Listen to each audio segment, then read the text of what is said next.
Hello friends, माध्यमिक NB 2.0 पर आपका स्वागत है। तो एक बार फिर से मैं लेके आई हूँ क्लास 10 की तैयारी को और मजबूत करने के लिए साइंस के मोस्ट इंपोर्टेंट क्वेश्चन। इससे पहले मैंने फिजिक्स के सभी मोस्ट इंपोर्टेंट क्वेश्चन कंप्लीट करवा दिए हैं। अगर आपने वो दो वीडियो ना देखो तो जरूर देख लीजिए।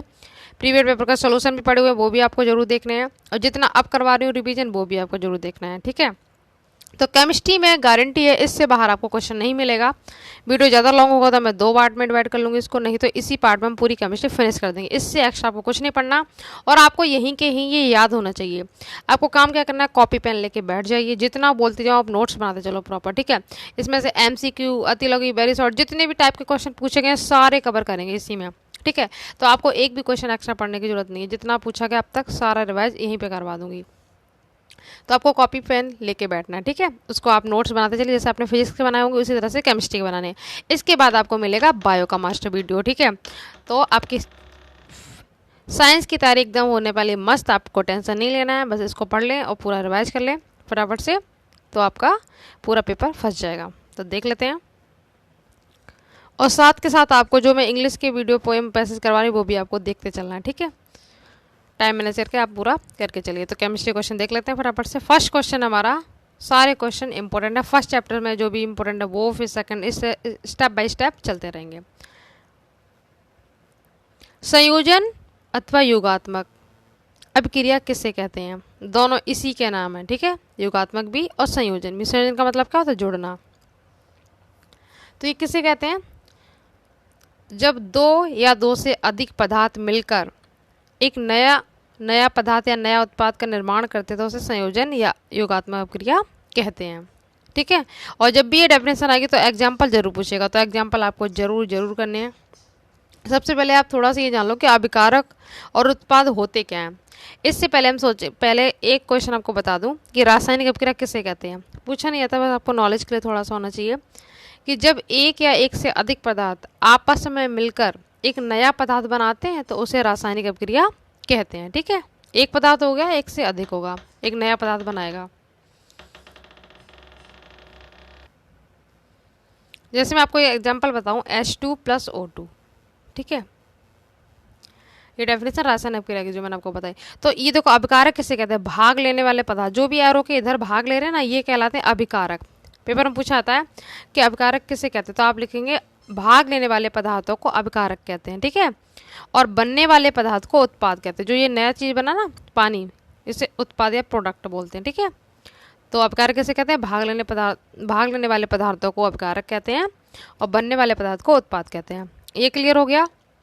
एक क्वेश्चन ऐसा था, रासायनिक समीकरण किसे कहते हैं? तो आप कैसे लिखेंगे कि जब रासायनिक क्रिया में भाग लेने वाले अभिकारक, ठीक है, की क्रिया के फलस्वरूप जो नए उत्पाद बनते हैं तो उसे हम सूत्र को एरो के द्वारा दर्शाते हैं, तीर के द्वारा। तो वही हमारा क्या कहलाता है? रासायनिक समीकरण कहलाता है। अब सारी चीज़ें आपकी डेफिनेशन से पूरी इससे क्लियर हो जाएंगी। संयोजन अभिक्रिया क्या होती है कि जब दो या दो से अधिक पदार्थ मिलकर एक नया उत्पाद बनाते हैं तो उसे हम क्या कहते हैं? संयोजन। तो दो पदार्थ कोई भी ले लो, जैसे मैंने अभी लिया था वो भी आपका एग्जाम्पल सही था, ये भी ले, Mg लिया हमने, ऑक्सीजन ले लिया, तो इससे हमारा बन गया MgO। बैलेंस करना आपको आना चाहिए, क्योंकि 2 नंबर का क्वेश्चन पूछा था कि संतुलित कीजिए, और मैंने इसका वीडियो डाला हुआ है, आप वहाँ से उसे जरूर देख लेना। Mg यहाँ पे 1 है तो 1 है, ठीक है। O कितने यहाँ पे 2 है, यहाँ पे 1 ही है। जो कुछ भी लगाना सब आगे लगेगा। ठीक है, इस साइड पीछे कुछ नहीं लगेगा। आप सोचो यहाँ पे 2 लगा दो तो ये तरीका गलत है, तो 2 आप यहाँ लगा देंगे तो आपके O भी 2 हो जाएंगे और Mg भी अब 2 हो गए। जब ये 2 लगा हुआ है ना, तो ये Mg के लिए भी है, O के लिए भी है, तो दोनों के लिए तो यहाँ पे भी 2 लगाना पड़ेगा, तो 2Mg 2MgO, ये बैलेंस करने के लिए। तो ये होगी हमारी संयोजन या योगात्मक अभिक्रिया। ठीक है, नेक्स्ट देख लेते हैं क्वेश्चन, जल्दी कवर करेंगे, इसे रिवीजन करवा रहे हैं, इसके वीडियो पहले से भी अपलोड है, आप प्लेलिस्ट में जाकर देख सकते हैं। विस्थापन और द्विविस्थापन अभिक्रिया किसे कहते हैं? इसको भी आप एग्जाम्पल से बताएंगे। विस्थापन और द्विविस्थापन ये दोनों अलग अलग हैं, तो फटाफट से नोट कर लो। विस्थापन किसे कहते हैं? ऐसी अभिक्रियाएं जिसमें अधिक अभिक्रियाशील पदार्थ कम अभिक्रियाशील पदार्थ को उसके यौगिक से अलग कर देता है, तो वो क्या कहलाती है? विस्थापन। एग्जाम्पल देखो, जैसे Fe है, अधिक क्रियाशील है आयरन, ठीक है, आयरन कहते हैं इसको। ये कॉपर सल्फेट है, CuSO4, एरो लगाया। अब ये देखो अभिकारक है हमारे, ठीक है, जो इधर बनेगा वो उत्पाद है। तो ये अधिक क्रियाशील है, इससे क्रिया कर लेगा SO4 से, तो बनेगा FeSO4 बन गया। प्लस कम क्रियाशील धातु को अलग कर रहा है, तो कम क्रियाशील इसमें कौन है? कॉपर। हाइड्रोजन श्रेणी में हाइड्रोजन से नीचे स्थित है ये, तो कॉपर अलग हो गया। तो ये हो गया हमारे विस्थापन। ठीक है, अधिक क्रियाशील पदार्थ ने कम क्रियाशील को अलग कर दिया। क्लियर। अब देख लेते हैं द्विविस्थापन। द्विविस्थापन में क्या होता है? ऐसी अपक्रिया जिसमें अभिकारकों के बीच आयनों का आदान प्रदान होता है। अभिकारक के बीच किसका आदान प्रदान होता है? आयनों का, तो वो कहलाती है द्विविस्थापन। एग्जाम्पल देखो, सोडियम सल्फेट है NO2SO4 प्लस BaCl2। ठीक है, BaCl2 बेरियम क्लोराइड। एरो लगाएंगे, इधर जगह नहीं, आप इसी के आगे कॉपी पे नोट डाउन कर लें। ठीक है, तो आयनों का आदान प्रदान हो रहा है, BaSO4 से क्रिया कर लेगा, तो हमारा बन गया BaSO4।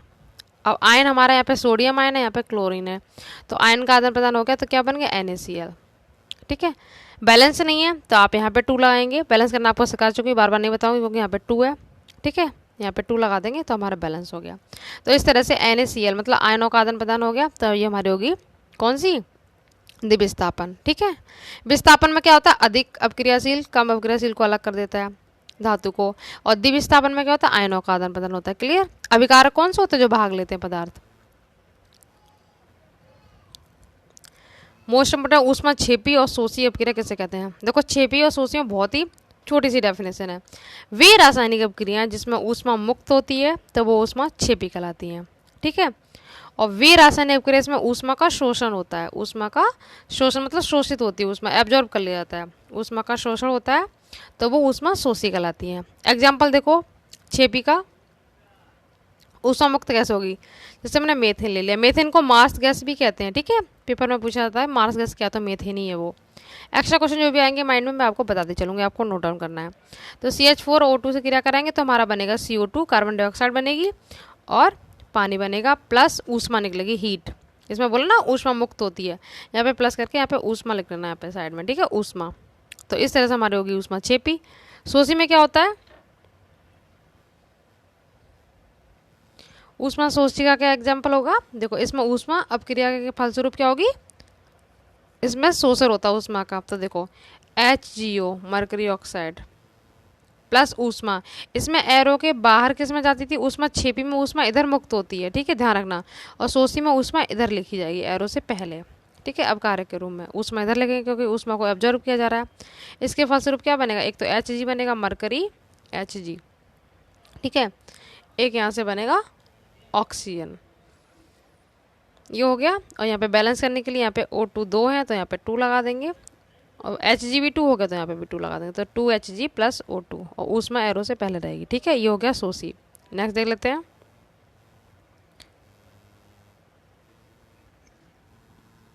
रेडॉक्स अपक्रिया मोस्ट इंपोर्टेंट है। इसे उपचयन व अपचयन अपक्रिया भी कहते हैं। ठीक है, इसमें क्या होता है? एक अपकारक में ऐसी अपक्रिया जिसमें एक अपकारक का ऑक्सीकरण तथा दूसरे अपकारक का अपचयन होता है। ठीक है, एक अपकारक का क्या होगा? ऑक्सीकरण, और दूसरे अपकारक का अपचयन होगा, तो वो क्या कहलाएंगे? रेडॉक्स अपक्रिया। और मैं आपको इस अपक्रिया को उपचयन अपचयन भी कहते हैं। ठीक है, और अपकारक क्या होता है आपको बता चुकी हूँ कि भाग लेने वाले पदार्थ अपकारक कहलाते हैं। तो देखो किस तरह से हमने लिया CuO प्लस H2। ठीक है, इससे बनाएंगे हम Cu प्लस H2O। ठीक है, ये बनाएंगे।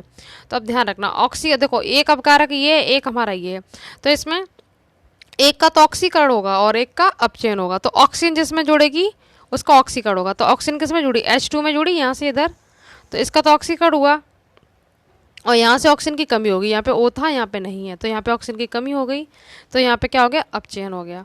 ठीक है, तो ऑक्सीकरण भी हो रहा है, अपचयन भी हो गया। तो ये कौन सा इसका जो उदाहरण है वो हमारा रेडॉक्स अपक्रिया का हो गया। ठीक है, ये आप लिख देना CuO प्लस H2, तो Cu प्लस H2 बन जाए। ऑक्सीजन जोड़ेगी तो ऑक्सीकरण होगा, ऑक्सीजन हटेगी तो अपचयन होगा। क्लियर। संक्षारण इंपॉर्टेंट क्वेश्चन है और बहुत ही ईजी है, आप आराम से कर लेंगे। जब कोई धातु अपने आसपास वायु, अम्ल आदि के संपर्क में आती है तो क्या होती है? संक्षारित हो जाती है। इस प्रक्रिया को संक्षारण कहते हैं। ठीक है, और जैसे लोहे पर जंग लगना, आप देखा कोई भी लोहे की चीज़ आप खुले में डाल दो तो उसमें जंग लग जाता है। चांदी की ऊपर काली परत पायल वगैरह होती है, आपने देखे ब्लैक पड़ जाती हैं। तांबे के ऊपर हरी परत चढ़ जाती है। ये सारे इसके क्या हैं? उदाहरण हैं। अब इसे रोकने के उपाय पूछे गए हैं, यहाँ पे 2 उपाय बताओ। ठीक है, आप लिख लेंगे, इसे रोकने के 2 उपाय लिखिए। तो कैसे करेंगे, पेंट करके ना, कोई भी लोहे की चीज़ उस पर पेंट कर देते हैं उसको बचाने के लिए। ठीक है, आप इसको लिख देना, गैल्वेनाइजेशन होता है, गैल्वेनाइजेशन लिख देना। एक आप लिख देना लोहे पे पेंट करके, और अपनी भाषा में लिख सकते हैं तेल लगाकर, ग्रीस लगाकर, पेंट करके इसको रोका जा सकता है। ठीक है, एक गैल्वेनीकरण मैंने बता ही दिया आपको। उसके बाद देखो इंपॉर्टेंट क्वेश्चन इसी के संग विकृत गंधता। फिर आपके चैप्टर इससे बाहर आपको कुछ नहीं पढ़ना। इसमें क्या होता है कि जब तेल या वसायुक्त कोई खाद्य पदार्थ होता है उपचयित हो जाता है ना, जब तेल या वसायुक्त खाद्य पदार्थ जो होता है उपचयित हो जाता है तो वो क्या होता है, उसका स्वाद, ठीक है, बदल जाता है, उसका एकदम टेस्ट बदल जाएगा, उसकी जो स्मेल होती है वो बदल जाती है, गंध बदल जाती है, स्वाद बदल जाता है। आपने देखा होगा चिप्स वगैरह आप खाओ, उसको रख दो, थोड़ी देर बाद आप देखेंगे उसका टेस्ट भी बदल जाता है बिल्कुल ही। ठीक है, स्मेल भी बदल जाती है। तो ये कहलाता है विकृत गंधता। एक क्वेश्चन यहाँ से पूछा था कि चिप्स की थैली में कौन सी गैस भरी जाती है, तो नाइट्रोजन ही भरी जाती है। ठीक है, वो इसको इससे बचाती है। तो आप ये लिख देना। उसके बाद एक क्वेश्चन इस टाइप से आएगा, समीकरण को संतुलित करिए। ये मैं आपको सिखा चुकी हूँ। Mg+O2 जस्ट अभी बताया था, O 2 है तो यहाँ पे 2 लगा देंगे, जो भी है इधर ही लाएंगे, इधर कुछ नहीं लाएंगे। तो हमारा O भी 2 हो गया, अब Mg भी 2 हो गया, तो Mg 2 करने के लिए यहाँ पे 2 लगा दो। ठीक है, आगे ही लाएंगे N2+H2+NH3। इसको देखो N यहाँ पे हमारी 2 है, H भी 2 है, तो क्या करेंगे यहाँ पे 2 लगा देंगे। ठीक है, अब N हमारी 2 हो गई, एक मिनट रुको, अब देखो N हमारी 2 हो जाएगी। ठीक है, N तो हमारी चलो 2 हो गई, अब H कितनी हो जाएगी, 3 का इसमें 2 का गुणा हो जाएगा, 3 दूनी 6, H हमारी 6 हो गई। अब तो 2 यहाँ पे है तो यहाँ पे 3 कर दे, 3 दूनी 6, तो हमारे H भी 6 से बराबर हो गए, और N तो 2 हैं ही हमारे। तो इस तरह से आप बैलेंस करना कर लेना, इसका वीडियो अलग से है, वो आप जरूर देख लें। ठीक है, 2 नंबर का ये आएगा, यहाँ पे आपको बैलेंस करके लगाना होगा, दोनों साइड इक्वल होने चाहिए, होता है बैलेंस। Mg जितने इधर है इतने इधर हों, O जिधर इतने जिधर है इतने ही इधर होने चाहिए। ठीक है, और इसमें एमसीक्यू क्वेश्चन क्या पूछा गया इस चैप्टर से वो आप देख लो। एक क्वेश्चन ये आया था 2020 में कि श्वेत फोटोग्राफी में प्रयुक्त होता है, जो फोटोग्राफी होती है उसमें क्या प्रयुक्त होता है, तो उसमें प्रयुक्त होता है AgCl, silver chloride. AgCl silver chloride photography में प्रयुक्त होता है। ठीक है, एक क्वेश्चन आया था लेड नाइट्रेट का सूत्र बताना था। लेड नाइट्रेट का सूत्र क्या होता है, लेड शीशे को कहते हैं, तो लेड नाइट्रेट का सूत्र क्या होता है, Pb। सूत्र आपको आने चाहिए, कोई भी पूछ सकता है, NO3 का होल ट्वाइस, ये होता है लेड नाइट्रेट का सूत्र। एक क्वेश्चन ये आता है वह प्रक्रिया जिसके कारण चांदी के ऊपर काली परत, तांबे के ऊपर हरी परत चढ़ जाती है, तो क्या कहा जाता है उसको, उदासीनीकरण कहते हैं, ऑक्सीकरण कहते हैं, संक्षारण। तो आप समझ गए होंगे, अभी बताया था उसको क्या कहते हैं, काली परत वगैरह हो जाती है, ठीक है, उसको संक्षारण कहते हैं। तो ये इसके MCQ थे। अब देख लेते हैं नेक्स्ट चैप्टर सेकंड, अम्ल छाल लबाड़। ठीक है, इंपॉर्टेंट चैप्टर है ये भी। अम्ल किसे कहते हैं, इसके गुण लिखिए। 3 प्रबल अम्ल कौन कौन से होते हैं नाम बताने हैं। तो अम्ल किसे कहते हैं, ये स्वाद में खट्टे होते हैं, ये एचाइन देते हैं, ठीक है, और नीले लिटमस को ये लाल कर देते हैं। क्वेश्चन आता है कि नीले को लाल कौन करता है, तो अम्ल, और लाल को नीला कौन करता है, क्षार। इस तरह से आप इसके गुण लिख देंगे। 3 प्रबल अम्ल कौन कौन से है देख लो। अम्ल की पहचान कैसे है, जैसे एग्जाम्पल वो दे देगा, आपसे पूछेगा कि अम्ल बताओ क्षार बताओ, तो जिस फॉर्मूले एच आए वो तो अम्ल होगा, जिस फॉर्मूले में OH आए वो क्षार होता है। ठीक है, तो प्रबल अम्ल बहुत पूछे गए हैं पेपर में। तो 3 होते हैं प्रबल अम्ल, HCl, एक होता है H2SO4, और एक होता है HNO3। ये तीनों प्रबल अम्ल है। पेपर में ऐसे ही पूछेगा कि 3 प्रबल अम्ल कौन कौन से होते हैं, ये बताओ, ऑप्शन में दे देगा कौन सा नहीं है। ये HCN ही होता है हमारा दुर्बल अम्ल। ठीक है, ये बाकी तीनों प्रबल होते हैं।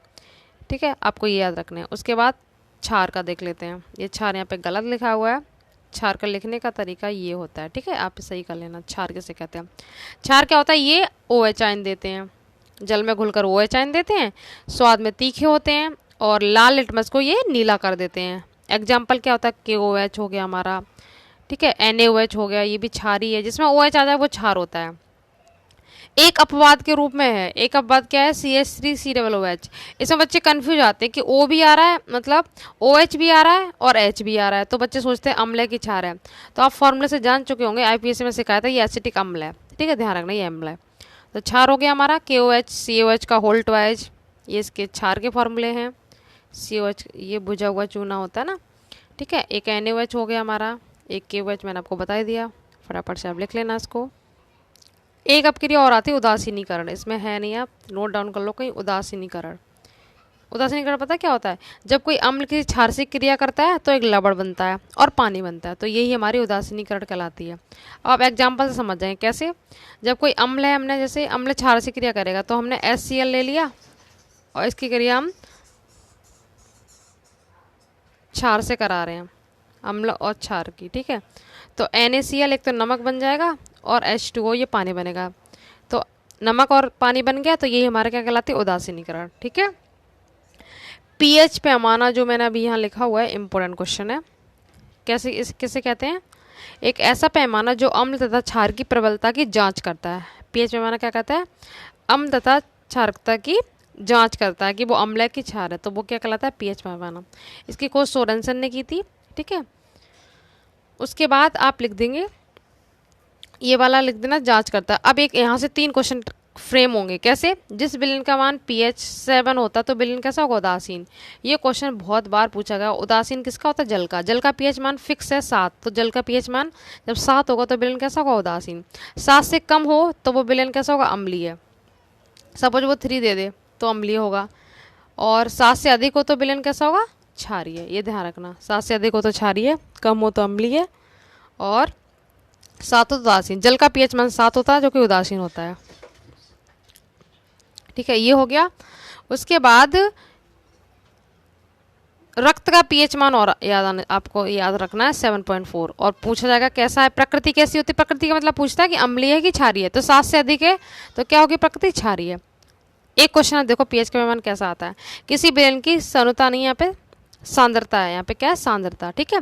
10⁻⁵ है तो उसका pH मान तथा प्रकृति क्या होगी? तो अब यहाँ से देखो, इस तरह से आपका कभी क्वेश्चन मिले ना, तो जो पावर होती है ना माइनस में, इसका आंसर भाई प्लस में रख दो। 10⁻⁵ है तो pH मान कितना होगा हमारा? 5 होगा, ये वाला, ठीक है। माइनस में हो तो प्लस में रख देना। pH मान 5 हो गया। प्रकृति पूछ रहा है तो प्रकृति 7 से कम है तो विलयन कैसा होगा जी? अम्लीय होगा, ठीक है। अधिक होता, सपोज यहाँ पे 8 होता तो विलयन कैसा हो जाता? प्रकृति क्षारीय। समझ गए? इस तरह से आपको पेपर में मिलेगा pH पैमाना किसे कहते हैं। एक क्वेश्चन ऐसी इसी टाइप से वो रख देगा इसी तरह से। तो आप ध्यान रखना, निकालेंगे तो लॉन्ग प्रोसेस होता है, बस आप शॉर्ट में ट्रिक अपनाओ। -4 है तो आंसर प्लस में 4 आ जाएगा, ठीक है। ज़्यादातर माइनस में ही आता है तो +4 होगा। प्रकृति अम्लीय होगी 7 से कम है तो, ठीक है। तो ये तो क्वेश्चन आपका तैयार हो गया। अब pH का कभी महत्व पूछा जाए, पेपर में आता है, दैनिक जीवन में महत्व बताओ, तो अच्छी पैदावार के लिए खेतों वगैरह में इसका यूज करते हैं, ठीक है। मानव शरीर में pH मान की वैल्यू होती है, तभी तो सारी प्रक्रिया संपन्न होती हैं। अब देखो यहाँ से क्वेश्चन आ गया, जल का pH मान कितना होता है? 7, तो प्रकृति कैसी होगी? उदासीन। रक्त का मैंने अभी आपको बता ही दिया 7.4 होता है, और प्रकृति कैसी होगी? क्षारीय, क्योंकि 7 से अधिक है। समझ गए होगे ये बात? तो आप जल्दी जल्दी फटाफट से नेक्स्ट देखो, निम्न में से कौन कौन से अम्ल है, ये भी आप समझ गए होंगे। H आ रहा तो ये अम्ल है, ये अम्ल है, ये भी अम्ल है, CH3COOH, ठीक है। तीनों ही अम्ल है ये। यहाँ पे मैं KOH कर देती ना तो ये वह हमारा क्षार हो जाता। OH आ जाए तो क्षार है, ठीक है। ये अपवाद के रूप में एसिटिक अम्ल, जिसे सिरका कहते हैं। IPAC नाम इसका क्या होगा? एथेनोइक अम्ल। IPAC के अलग से 2 वीडियो अभी मैंने अपलोड किए जस्ट कुछ दिन पहले ही, 1-2 दिन पहले, वो जरूर देख लें। अब यहाँ से ये क्वेश्चन इतना इंपॉर्टेंट है, इसमें से एक डेफिनेटली आपको मिलेगा, अम्ल क्षार में से भी मिलेगा, इसमें से भी मिलेगा। इस क्वेश्चन करने से पहले कुछ क्वेश्चन देख लेते हैं ऐसे प्रकृति में। MCQ में कैसे पूछा जाएगा? दुर्बल अम्ल बताओ, तो मैंने आपको बताया 3 प्रबल अम्ल याद कर लो, बाकी जो बचेंगे वो दुर्बल अम्ल हो जाएंगे। pH मान अगर 5 है तो प्रकृति कैसी होगी? अम्लीय। इस तरह से क्वेश्चन बहुत बार पूछेंगे, याद ध्यान रखना, ठीक है। सल्फ्यूरिक अम्ल की हाइड्रोजन की संख्या पूछी जाती है। सल्फ्यूरिक अम्ल की हाइड्रोजन की संख्या देखो कितनी होगी? 2, ठीक है। सोडियम कार्बोनेट का जलीय विलयन कैसा होता है? सोडियम कार्बोनेट आएगा तो क्षारीय हो गया हमारा। बाकी धावन सोडा वगैरह अभी मैं कराऊंगी तो इनमें से क्वेश्चन पूछा जाता है। और क्षार के साथ हल्दी का रंग कैसा होता है? तो ये होता है भूरा लाल क्षार के साथ, ठीक है। अम्लीय वर्षा का pH मान पूछा गया तो ये होता है 5.2 5.3 के समथिंग होता है, जो भी ऑप्शन हो उसके अकॉर्डिंग आप करेंगे। इस तरह से क्वेश्चन पूछेंगे इस चैप्टर से, वो आप कर लेंगे। दूध में कौन सा अम्ल पाया जाता है? लैक्टिक अम्ल पाया जाता है, ठीक है। ये हो गया हमारा pH मैंने आपको बता ही दिया। अब कर लेते हैं ये धावन सोडा। देखो ये 5 हैं, धावन सोडा, बेकिंग सोडा, ब्रंजक चूड़, ये जिसे ब्लीचिंग पाउडर भी कहते हैं। इनके फॉर्मूले आपको आने चाहिए। मैंने कई बार, इसका अलग से वीडियो है, उसका मैं लिंक आपको नीचे शेयर कर दूंगी, वहाँ से कर लेना। शॉर्ट में मैं आपको नाम और सूत्र वगैरह बता दूँ, ठीक है। बनाने की विधि का लिंक नीचे दे दूँगी, वहाँ से आप वीडियो से कर लेना। धावन सोडा Na2CO3, इसका फॉर्मूला 10H2O, ठीक है। जल्दी जल्दी इसमें शॉर्ट में करा देती हूँ। और नाम इसका क्या है? Sodium carbonate. उपयोग क्या है? कपड़े धोने में, ठीक है, पानी को साफ करने में, अब बेकिंग सोडा का फटाफट फॉर्मूला देखो, NaSCO3, ये बेकिंग सोडा है। रट्टा नहीं माना, समझो यहाँ पे सोडियम बाई कार्बोनेट, ये इसका सूत्र हो गया नाम। हिंदी में नाम पूछेगा रासायनिक नाम तो सोडियम बाई कार्बोनेट। उपयोग क्या है इसके, खाना बनाने में, दूध में मिलाने से दूध देर में फटता है। ठीक है, बनाने की विधि आप लिंक दे दूँगी, वहाँ से देख लेना, क्योंकि इसमें वीडियो बहुत लॉन्ग हो जाएगा ऑलरेडी पहले से। ब्लीचिंग पाउडर का फॉर्मूला क्या होता है, CaOCl2, कैल्शियम ऑक्सी क्लोराइड। ठीक है, बुझे हुई चूने की क्रिया क्लोरीन से कराते हैं तो ये बनता है। और उपयोग क्या कर रही हैं आप इसमें, फूलों का रंग उड़ाने में, ठीक है, पानी को साफ करने में इसका भी कर सकते हैं। पीओपी का नाम देखो, formula CaSO4, calcium sulphate 0.1/2H2O, hemihydrate आधा है ना, H2O यहाँ पे 1/2H2O, कैल्शियम सल्फेट हेमीहाइड्रेट, ये इसका नाम हो गया। और उपयोग खिलौने बनाने में, मूर्तियाँ बनाने में, बनाने की विधि आप लिंक से देख लेना, नीचे डिस्क्रिप्शन में दे रखा है। ठीक है, नाम, अर्थसूत्र बनाने की विधि, रासायनिक समीकरण, तो मैंने आपको क्या क्या बता दिया, देखो नाम बता दिया, अर्थसूत्र बता दिया, उपयोग बता दिए, बनाने की विधि आप वहाँ से देख लेना, बनाने की विधि और रासायनिक समीकरण क्या होते हैं ये लिंक से देख लेना। ठीक है, डिस्क्रिप्शन में दे रखा है, वहाँ से चेक कर लेना आप। ये जो 4 टॉपिक मैंने अभी ऊपर बताए थे आपको छोड़ने नहीं है, बहुत ज़्यादा इंपॉर्टेंट है, क्वेश्चन जरूर पूछा जाएगा, चाहे कैसे भी पूछ ले, एक नहीं 2 भी पूछ सकता है, MCQ में, अति लघु में, वेरी शॉर्ट में, टिप्पणी में पूछ सकता है। ठीक है, तो आपको जरूर करने हैं वो चारों। और एक क्वेश्चन फिटकरी आप हट गया, फॉर्मूला आना चाहिए, K2SO4 ये फिटकरी का है, Al2SO4 का होल थ्राइज, और पानी के अणु कितने होते हैं, 24H2, ये फिटकरी है जो आपका नहीं है, इसको दिक्लवड़ भी कहते हैं। ठीक है, नॉलेज के लिए मैंने बता दी। अब देख लेते हैं सक्रियता श्रेणी किसे कहते हैं। आप कैसे करेंगे कि अभिक्रियाशीलता के आधार पर घटते हुए क्रम में सामान्य धातुओं की सूची को सक्रियता श्रेणी कहते हैं। अभिक्रियाशीलता के आधार पर घटते हुए क्रम में सामान्य धातुओं की सूची को सक्रियता श्रेणी कहते हैं। मतलब हाइड्रोजन से ऊपर धातुएं रखी हैं वो तो अधिक क्रियाशील है, जो नीचे रखी हैं वो कम क्रियाशील है। ठीक है, तो इस तरह से आप इसकी डेफिनेशन कर देंगे। जो अधिक क्रियाशील है वो अलग कर देती है धातुओं को, जो नीचे है वो क्रिया नहीं करेंगी। ये धातु बल नहीं, धातु मल है। ठीक है, धातु मल किसे कहते हैं। अब यहाँ से आपकी डेफिनेशन स्टार्ट होती हैं।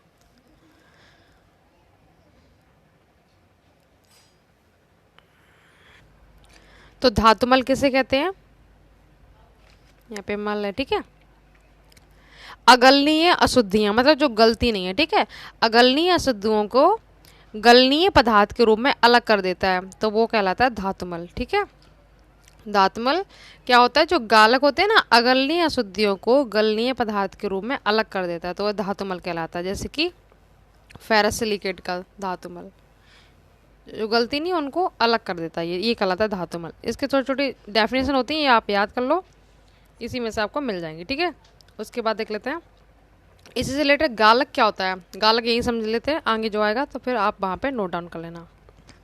ठीक है, तो गालक क्या होता है, वे पदार्थ जो अयस्क में उपस्थित अशुद्धियों के साथ, जब खनिज से अयस्क होते हैं ना, उनको हम खनिज से प्राप्त करते हैं, तो गालक क्या होते हैं, वे पदार्थ जो अयस्क में उपस्थित अशुद्धियों के साथ उच्च ताप पर क्रिया करके, मतलब हाई टेम्परेचर लेते, देखिए, इन्हें सरलता से गलाकर अलग होने वाले पदार्थ को दूर कर देते हैं, तो वो क्या कहलाते हैं, गालक। ठीक है, वे पदार्थ जो अयस्क में उपस्थित अशुद्धियों के साथ उच्च ताप पर क्रिया करते हैं और सरलता से उन्हें गलाकर क्या कर देते हैं, अलग होने वाले पदार्थ को दूर कर देते हैं, तो वो आपके गालक कहलाते हैं। और गालक के साथ सरलता से जो गलकर अलग हो जाते हैं वो क्या कहलाता है, धातुमल हो जाता है। अब आपको दोनों डेफिनेशन क्लियर हो गए होंगे। ठीक है, गलकर सरलता से जो अलग हो जाता है वो धातुमल कहलाता है, और जो उनको दूर कर लेता है, जो गलते नहीं, मतलब गलते नहीं, उन्हें वो गालक कहते हैं। ठीक है, अब देख लेते हैं प्रगलन क्या होता है। इंपॉर्टेंट क्वेश्चन है ये भी, प्रगलन पूछा गया है। प्रगलन और भर्जन, ये भट्टियों से जब खनिज से प्राप्त करते हैं ना, तो उसकी ये स्टेप्स हैं। प्रगलन को क्या कहते हैं, स्मेल्टिंग। ठीक है, इसमें क्या करना है, अयस्क में उचित गालक अथवा कार्बन मिलाकर बने मिश्रण को वायु की उपस्थिति में उच्च ताप पर गर्म करने की प्रक्रिया को प्रगलन कहते हैं। ठीक है, अयस्क में क्या गालक मिला लेंगे या फिर कार्बन, अयस्क में कार्बन मिलाकर वायु की उपस्थिति में उच्च ताप पर गर्म करते हैं, तो ये प्रक्रिया क्या कहलाती है, प्रगलन कहलाती है। ठीक है, उसके बाद आप देख लेते हैं भर्जन। भर्जन और निस्तापन, गालक आपको मैंने अभी क्लियर कराई दिया, तो भर्जन और निस्तापन देख लेते हैं। ठीक है, भर्जन क्या होता है कि अयस्क को अकेले या अन्य पदार्थों के साथ मिलाकर उसके गलनांक के नीचे वायु की निरंतर मात्रा में गर्म करने की क्रिया को भर्जन कहते हैं। आप सिंपल लिखेंगे कि अयस्क को अकेले या अन्य पदार्थों के साथ मिलाकर कम ताप पर वायु की नियंत्रित मात्रा में गर्म करने की क्रिया को भर्जन कहते हैं। क्लियर? अब देख क्या रह गया, निस्तापन। निस्तापन किसे कहते हैं? निस्तापन भी कुछ कुछ ऐसा ही है। कैसे लिखेंगे आप? अयस्क को वायु की अनुपस्थिति में, बस क्या फर्क है, यहाँ पर वायु की उपस्थिति रहती है, यहाँ पर वायु की उपस्थिति नहीं रहती है। ठीक है, अयस्क को वायु की अनुपस्थिति में उसके गलनांक के नीचे उच्च ताप पर गर्म करने की प्रक्रिया निस्तापन कहलाती है। सेम डेफिनेशन है, यहाँ पर वायु की उपस्थिति होती है, यहाँ पर वायु की अनुपस्थिति होती है। अब आप आराम से नहीं भूलेंगे। ठीक है, गालक आपको क्लियर कर ही दिया मैंने। उसके बाद खनिज और अयस्क इंपॉर्टेंट है।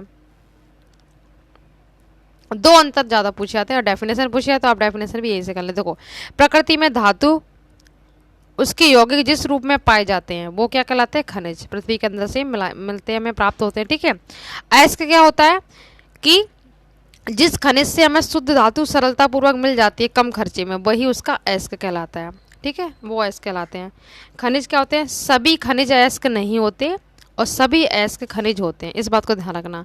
पृथ्वी के अंदर जितने हम खनिज निकालेंगे क्या वो सभी अयस्क होंगे? नहीं होते हैं। जबकि जो हमें अयस्क मिला है वो सभी खनिज होते हैं। ठीक है, ध्यान रखना इसको, खनिज अयस्क नहीं होते जबकि अयस्क सभी खनिज होते हैं। ये दो अंतर हो गए। एक क्वेश्चन इंपोर्टेंट ये है, कॉपर के दो अयस्क बहुत पूछे जाते हैं। कॉपर के दो अयस्क कौन कौन से? एक तो कॉपर पायराइट है, फॉर्मूला में बता दें CuFeS2। CuFeS2 ये कॉपर का अयस्क है, कॉपर पायराइट। ठीक है, और एक होता है कॉपर ग्लास Cu2S, Cu2, ठीक है, ओ कॉपर ग्लास। ये हो गया कॉपर के दो अयस्क। एल्यूमिनियम का अयस्क बॉक्साइड होता है। ठीक है, ये पूछे गए हैं पर कॉपर के सबसे ज़्यादा पूछे जाते हैं, वो आपको मैंने क्लियर करा दिए। उसके बाद ये क्वेश्चन मोस्ट इंपोर्टेंट, कौन सी धातु या अधातु कमरे के ताप पर द्रव अवस्था में पाई जाती है? तो आप देखो यहीं से क्लियर करना, धातु अगर पूछे तो मरकरी द्रव अवस्था पाई जाती है, अधातु पूछे तो ब्रोमीन, बहुत पूछे गए। ठीक है, मरकरी भी पाई जाती है और गैलीनियम। कौन सी धातु को सरलता से चाकू से काट सकते हैं? सोडियम हो गया। सबसे कठोर धातु प्लेटिनम हो गई। सबसे भारी धातु ऑस्मियम हो गई, ये आप ध्यान रखना। और केरोसिन में मिलाकर किस धातु को रखते हैं? सोडियम को रखा जाता है। सोडियम का एक क्वेश्चन बहुत आता है, कौन सा, कि कौन सी धातु जल के साथ सामान्य ताप पर अभिक्रिया कर लेती है? तो ये सोडियम ही कर लेती है। ठीक है, और केरोसिन में मिलाकर इसी को रखा जाता है। अब इसके बाद बाकी क्वेश्चन मिलेंगे नेक्स्ट वीडियो में, क्योंकि वीडियो बहुत लॉन्ग हो रहा है। इतना आप तब तक याद कर लीजिए, ये तुरंत इसके आगे क्वेश्चन आपको पूरा मिलने वाले हैं। ठीक है, 1-2 घंटे के अंदर ही अपलोड कर दूँ, उसको आप देख लेना। ये सारे अच्छे से याद कर लेना। और MCQ में और कौन से, पीतल क्या है? मिश्र धातु है। मिश्र धातु आपको इसी के आगे वाले पार्ट में क्लियर करा दूंगी। ठीक है, अमलगम क्या होता है? मिश्र धातु होता है। ठंडे जल से हाइड्रोजन गैस निकलती है तो कौन सी धातु क्रिया करती है? तो इसका आंसर होता है पोटेशियम। ठीक है, और कौन सी धातु हमसे हाइड्रोजन विस्थापित करती है? जिंक। तो इतना आप कर लेना, बाकी करेंगे नेक्स्ट पार्ट में। Thank you.